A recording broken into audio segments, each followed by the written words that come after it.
Nick, one thing that I'm kind of looking at this draft is for the first time since being a head coach, Sean McVay has a first round draft pick. Just does that what intrigues you about that? What do you think? What route do you think he kind of takes?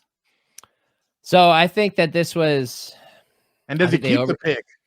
Yeah, that's the big question, right? Les Snead and John Schneider love to trade out of the first round. I think the Seahawks finally used their first round pick for the first time last year, right? The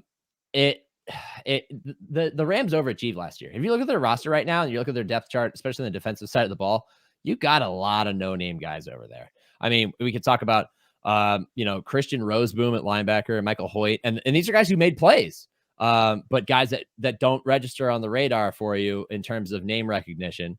And they got they maximize their talent and their production in the way that they were able to reach the playoffs. There are holes to fill, especially in the secondary. So I'm curious to see if they do try to go safety or corner and fill some of those holes, or if they try to address the offensive line, which was much better last year because they were healthier, but it's still not a great offensive line as it stands right now.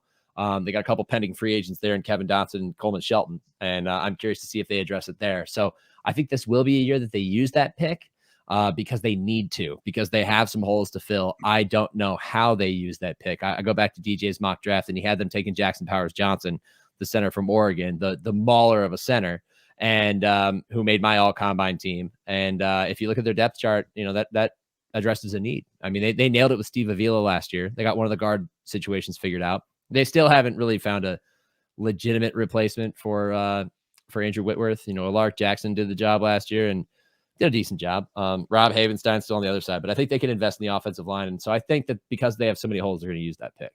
Nick, I think you mentioned on your all combine team, UCLA's Latu maybe as a fit for the Rams, the edge rusher. Yeah. And you know why? Is because I don't know if I looked his comp up or not, but he gave me he reminded me of two guys, Jalen Phillips from Miami, which I think DJ mocked him to Miami. And then the other guy was Leonard Floyd. Long rushers, right? Long rushers that have bend and the ability to get around the edge and take guys down. And I loved his workout, and I thought he tested well enough to make the team. And I think he could fit in a number of different places, but you have to be looking for a certain type of edge rusher. He's not a Jared Verse. He's not a Dallas Turner. He's a longer guy. And the injury history issue with the neck and how he was medically retired and then came back, that is a red flag. So I don't know where he ends up going. So maybe that does see him slide down to like 19 or 21 with Miami. That's where DJ's got him going right now because it fits what they do defensively.